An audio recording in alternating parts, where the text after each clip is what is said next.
Matthew Barney calls himself a sculptor, not a filmmaker. His Cremaster Cycle is at its heart, like all good art, a kind of autobiography. Its extravagance and opulence speak for themselves.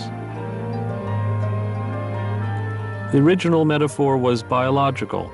The male cremaster muscle controls testicular contractions, and Barney cryptically talked about the work as tracking a state of sexual undifferentiation that finally resolves itself at the end of the cycle. But the metaphor changed as the cycle evolved into a larger meditation on the creative process and its need to remain open-ended.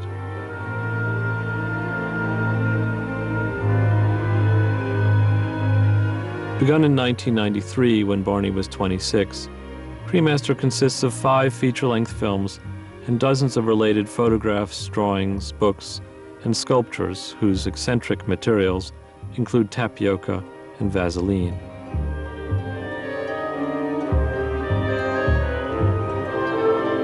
The cycle followed several much-talked-about gallery shows and a 3-part work Barney did for Documenta 9 in Kassel, Germany in 1992. Inspired by 60s and 70s artists like Chris Burden, Bruce Nauman, and Andy Warhol, Barney chose performance through film as a medium and came up with an almost but never entirely impenetrable web of both serious and comic allusions to mythology, folklore, geology, biography, Masonic ritual, sex, and art.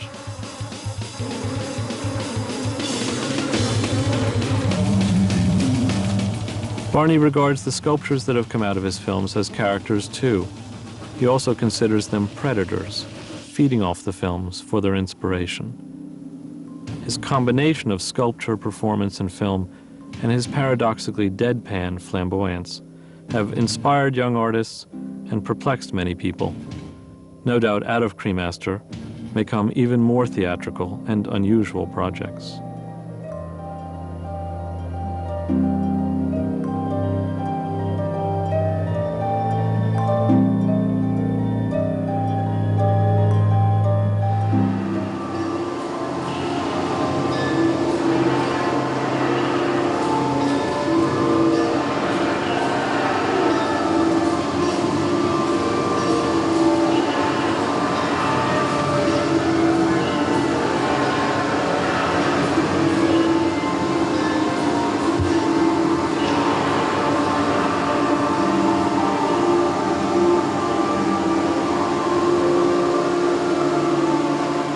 At the Guggenheim. This is a show in a way that's been, I guess, 9 years in the making, in the sense that this Cremaster Cycle started in 94, is that right? Mm-hmm. We completed the first film in 94, so really the project started in around 92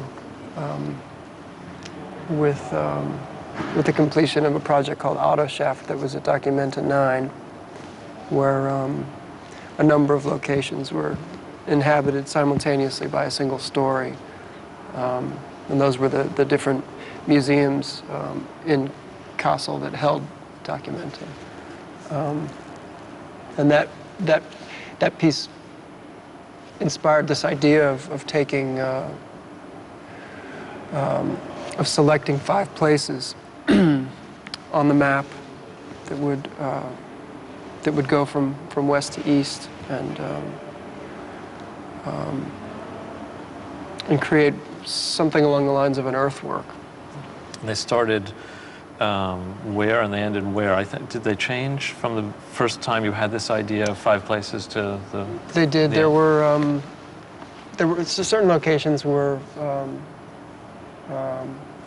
fixed and didn't change, like number 1, which was Bronco Stadium in Boise, Idaho, where I grew up.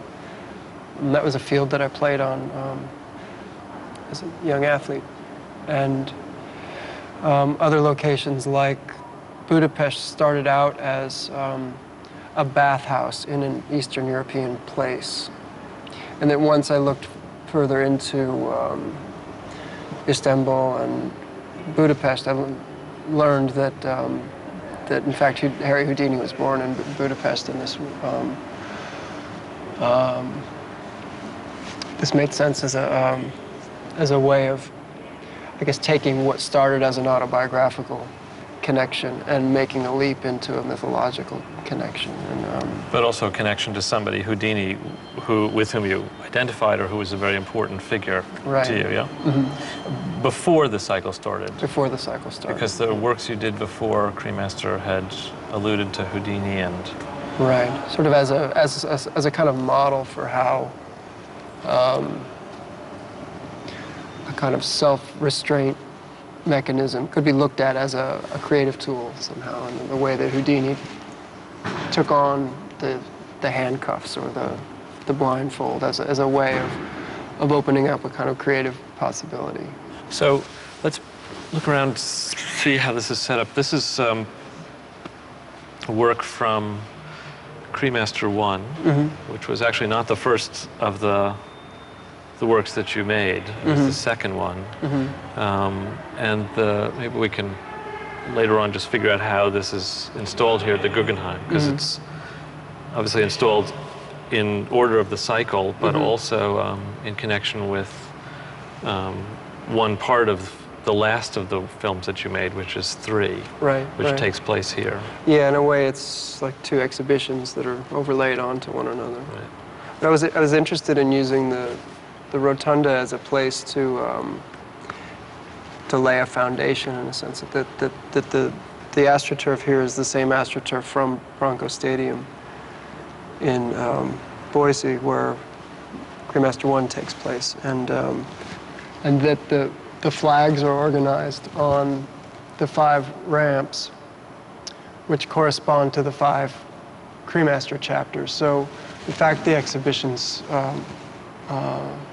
laid out in a quite rational way.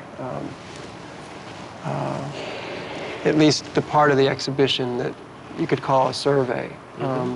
I think there's a second part of the exhibition, which is a site-specific intervention that comes from the last project we finished, which is Cremaster 3. And that attempts to use each of the ramps as an allegorical representative for the 5 chapters. And that allegory is told on this 5-screen display that you see hanging from the oculus. Like the displays in sports arenas. Yeah. We looked at Madison Square Garden and mm-hmm. some of the other arenas and tried to design a display that was both sympathetic with this architecture and would carry that kind of authority. Right. Yeah.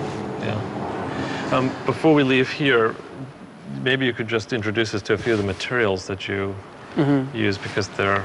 Mm-hmm. What is this made out of?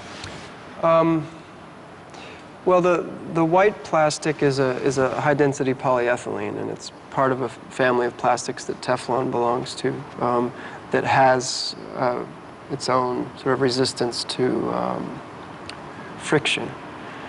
And in that way, it's a self-lubricating plastic, in that it generates its own lubrication.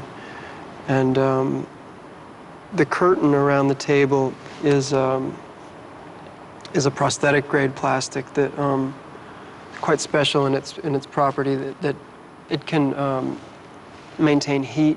In other words, if that sheet is heated up over several feet, that area will remain heated for quite a long time and give you enough time to work with it before it sets.